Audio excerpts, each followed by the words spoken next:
নমস্কাৰ চাবলৈ আৰম্ভ কৰিছে আছামিজ ট্ৰেণ্ডিং। আজি 10 অক্টোবৰ আৰু আজিৰ দিনটোৰ কেইবাটাও গুৰুত্বপূৰ্ণ খবৰ লৈ আহিছোঁ আৰু এনেধৰণৰ খবৰসমূহ নিতৌ চাবলৈ চেনেলটো ছাবস্ক্ৰাইব কৰি ভিডিঅ'টোত এটা লাইক কৰি দিবলৈ চাওঁ। আজিৰ দিনটোৰ আটাইতকৈ ডাঙৰ খবৰ, অসমৰ সৰ্ববৃহৎ জনগোষ্ঠীলৈ পৰিণত হ'বলৈ গৈ আছে মিয়া জনগোষ্ঠী।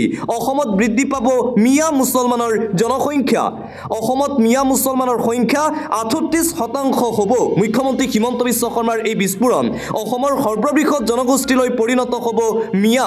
বিস্ফোৰক মন্তব্য কৰিছে ৰাজ্যৰ মুখ্যমন্ত্ৰী ডক্টৰ হিমন্ত বিশ্ব শৰ্মাই। এয়াই অসমৰ বাস্তৱ সত্য বুলি মন্তব্য মুখ্যমন্ত্ৰীগৰাকীৰ। আমি আমাৰ মানুহখিনিক বচাব লাগিবই মিয়াৰ পৰা। শীঘ্ৰেই দুখন গুৰুত্বপূৰ্ণ আইন বিধানসভাত অনা হ'ব বুলি ঘোষণা কৰিছে মুখ্যমন্ত্ৰীয়ে। জাতি মাতি ভেটি ৰক্ষাৰ বাবে অনা হ'ব এই দুখন নতুন আইন। যুদ্ধ আৰম্ভ হৈছে, এই যুদ্ধ আগবঢ়াই নিব লাগিব। অসমত বৃদ্ধি পাব মিয়া মুছলমানৰ সংখ্যা। পুনৰবাৰ মিয়াক লৈ এইদৰে মহা বিস্ফোৰণ ঘটালে ৰাজ্যৰ মুখ্যমন্ত্ৰী ডক্টৰ হিমন্ত বিশ্ব শৰ্মাই। আন এটা গুৰুত্বপূৰ্ণ খবৰ, মুখ্যমন্ত্ৰী হিমন্ত বিশ্ব শৰ্মাৰ আন এক মন্তব্য, মোৰ সম্পত্তিয়েই নাই। বাইদেৱে কাম কৰি খায়, চুৰ কৰি নাখায়। মোৰতো 1 টকাও সম্পত্তি নাই। দৰমহাৰ বাদে মোৰ একোৱেই নাই। মাটিটো বাদেই দিয়ক। হিমন্ত বিশ্ব শৰ্মা এটা বেলেগ ধৰণৰ মানুহ। সম্পত্তিয়ে মোক একো কৰিব নোৱাৰে। আপুনি এইবোৰ কথা কোৱাৰ আগতে আপোনাৰ মালিকক এইবোৰ প্ৰশ্ন সুধিব লাগে। আপোনাৰ মালিকে নাৰ্ছিং হোমত দুখীয়া মানুহক শোষণ কৰে, সেই কথাটো আপুনি সুধি ল'ব। মই ডিব্ৰুগড়লৈ আহিলে ৰাইজে এটাই কথা কয় যে চাহে অলাক কণ্ট্ৰল কৰিব। এইদৰে সম্পত্তিৰ সন্দৰ্ভত মুখ্যমন্ত্ৰী হিমন্ত বিশ্ব শৰ্মাই সাংবাদিকক উদ্দেশ্যি মন্তব্য কৰে। মুখ্যমন্ত্ৰী হিমন্ত বিশ্ব শৰ্মাই কয়, মুখ্যমন্ত্ৰী হিমন্ত বিশ্ব শৰ্মাৰ 1 টকাও সম্পত্তি নাই। মুখ্যমন্ত্ৰী হিমন্ত বিশ্ব শৰ্মা বেলেগ ধৰণৰ মানুহ।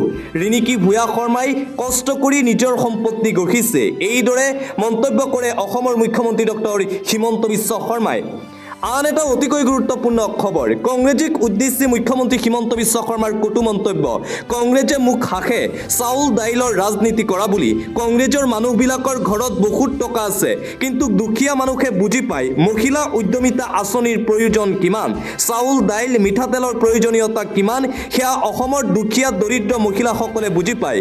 কংগ্ৰেছে এই কথা বুজি নাপাব। এইদৰে কংগ্ৰেছক উদ্দেশ্যিও মন্তব্য কৰিছে মুখ্যমন্ত্ৰী ডক্টৰ হিমন্ত বিশ্ব শৰ্মাই। গৌৰৱ গগৈক উদ্দেশ্যিও মুখ্যমন্ত্ৰী হিমন্ত বিশ্ব শৰ্মাৰ মন্তব্য। কংগ্ৰেছৰ সভাপতি গৌৰৱ গগৈৰ ল'ৰা ছোৱালী ইংলেণ্ডত থাকে। ইংলেণ্ডৰ মানুহে মিঠাতেল নাখায়, ছানফ্লাৱাৰ তেল খায়। গতিকে তেওঁ মিঠাতেলৰ মূল্য বুজি নাপাব। আমি ছানফ্লাৱাৰ তেল নাখাওঁ, আমি মিঠাতেলে খাম। মই ৰাতিপুৱা এটা ছাৰ্ভে কৰিছিলোঁ আৰু তেতিয়াই মই ভাবিলোঁ যে ইংলেণ্ডৰ মানুহে ছানফ্লাৱাৰ তেল খায়, গতিকে গৌৰৱ গগৈয়ে মিঠাতেলৰ মূল্য বুজি নাপাব। এইদৰে প্ৰদেশ কংগ্ৰেছৰ সভাপতি গৌৰৱ গগৈক উদ্দেশ্যিও কটু মন্তব্য কৰিছে মুখ্যমন্ত্ৰী হিমন্ত বিশ্ব শৰ্মাই। আন এটা ব্ৰেকিং নিউজ, জুবিন গাৰ্গৰ মৃত্যুৰ তদন্তক লৈ সন্তুষ্ট নহয় নেকি জুবিন গাৰ্গৰ পত্নী গৰিমা শইকীয়া গাৰ্গ।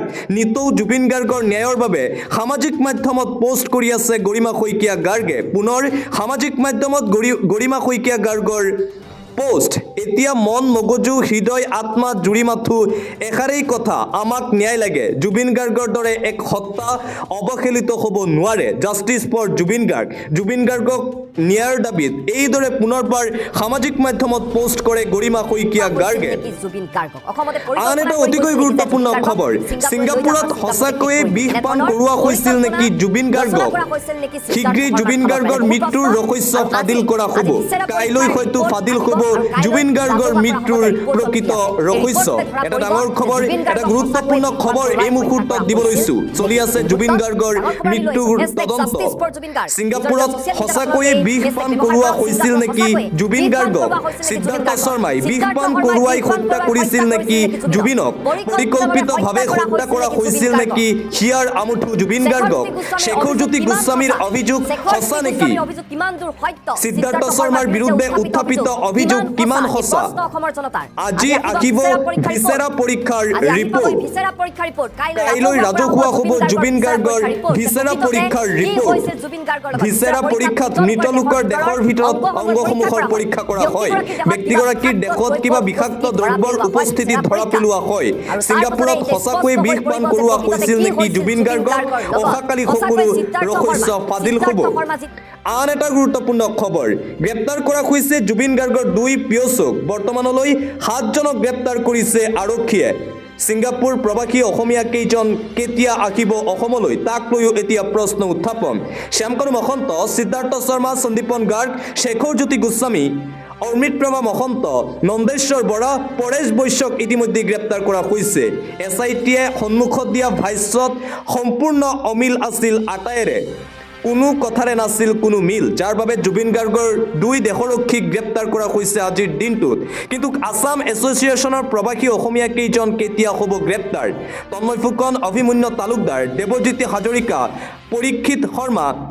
সিদ্ধাৰ্থ বৰা ভাস্কৰ দত্ত ৱাজিদ আহমেদক এতিয়াও নাখিল অসমলৈ সুস্মিতা গোস্বামীলৈও এছআইটিৰ সমন জাৰি প্ৰশ্ন উত্থাপন হৈছে এই লোক কেইজন কেতিয়া গ্ৰেপ্তাৰ হ'ব চিআইডি কাৰ্যালয়ত হাজিৰ হোৱাৰ কেতিয়াবাই নিৰ্দেশনা জাৰি কৰিছিল চিআইডিয়ে অয়ট পাৰ্টিত উপস্থিত আছিল ছিংগাপুৰত অধ্যয়নৰত সুস্মিতা ৰূপকমল কলিতাকো এছআইটিয়ে চলাই আছে জেৰা দিবলৈছো আন এটা বিগ ব্ৰেকিং নিউজ জুবিন গাৰ্গৰ মেনেজাৰ কেৱল মেনেজাৰেই নহয় ঠিকাদাৰো আছিল জুবিন গাৰ্গৰ মেনেজাৰ সিদ্ধাৰ্থ শৰ্মা মেনেজাৰেই নহয় ঠিকাদাৰো আছিল সিদ্ধাৰ্থ শৰ্মাক লৈ আন এক চাঞ্চল্যকৰ তথ্য এই মুহূৰ্তত পোহৰলৈ আহিছে জুবিন গাৰ্গৰ পৰিচয়েৰে ঠিকাদাৰ হৈছিল জুবিন গাৰ্গৰ মেনেজাৰ সিদ্ধাৰ্থ শৰ্মা লাভ কৰিছিল ঠিকা জুবিনৰ নামেৰে জলজীৱন মিছনৰ 14টা ঠিকা লাভ কৰিছিল জুবিন গাৰ্গৰ মেনেজাৰ সিদ্ধাৰ্থ শৰ্মাৰ বিৰুদ্ধে এই চাঞ্চল্যকৰ তথ্য 14টা প্ৰকল্পৰ বাবদ প্ৰায় 19 কোটি টকাৰ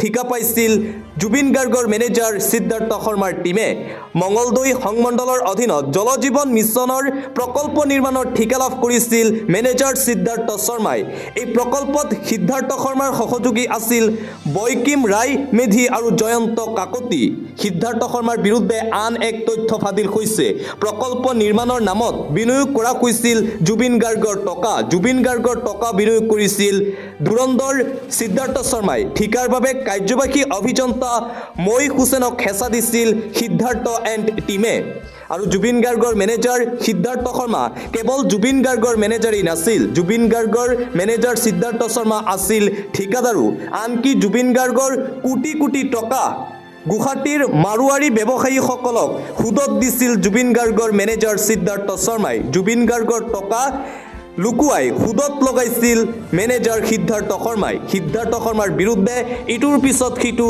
চাঞ্চল্যকৰ তথ্য এতিয়া পোহৰলৈ আহি আছে আন এটা অতিকৈ গুৰুত্বপূৰ্ণ খবৰ জুবিন গাৰ্গৰ ন্যায়ৰ তদন্তক লৈ পুনৰবাৰ প্ৰতিক্ৰিয়া প্ৰকাশ কৰিছে প্ৰদেশ কংগ্ৰেছৰ সভাপতি তথা যোৰহাট সমষ্টিৰ সাংসদ গৌৰৱ গগৈয়ে জুবিন গাৰ্গৰ মৃত্যুৰ ঘটনাৰ তদন্ত যেনেকৈ হ'ব লাগে তেনেকৈ হোৱা নাই ডক্টৰ হিমন্ত বিশ্ব শৰ্মা মুখ্যমন্ত্ৰী হৈ থকালৈকে জুবিন গাৰ্গে কেতিয়াও ন্যায় নাপায় বুলি মন্তব্য কৰিছে প্ৰদেশ কংগ্ৰেছৰ সভাপতি গৌৰৱ গগৈয়ে মুখ্যমন্ত্ৰী হিমন্ত বিশ্ব শৰ্মা যেতিয়ালৈকে মুখ্যমন্ত্ৰীৰ পদত থাকিব তেতিয়ালৈকে ন্যায় নাপায় হিয়াৰ আমঠু জুবিন গাৰ্গে মন্তব্য গৌৰৱ গগৈৰ আন এটা পলিটিক্যাল ব্ৰেকিং বিজেপিত মুখম আঘাতৰ মাজতে কংগ্ৰেছত বৃহৎ যোগদান বিজেপি ত্যাগ কৰি কেইবাজনো নেতাই যোগ দিলে কংগ্ৰেছ দলত প্ৰাক্তন বিজেপি বিধায়ক কাৰ্তিক হেন সিনহাই যোগ দিলে কংগ্ৰেছত বিজেপি নেতা গোপাল প্ৰধান আৰ কাছি চলিখাৰ কংগ্ৰেছত আনুষ্ঠানিকভাৱে যোগদান গুৱাহাটী উচ্চ ন্যায়ালয়ৰ অধিবক্তা নৱজ্যোতি কোঁৱৰৰো কংগ্ৰেছত যোগদান প্ৰায় 30 জন জ্যেষ্ঠ নেতাই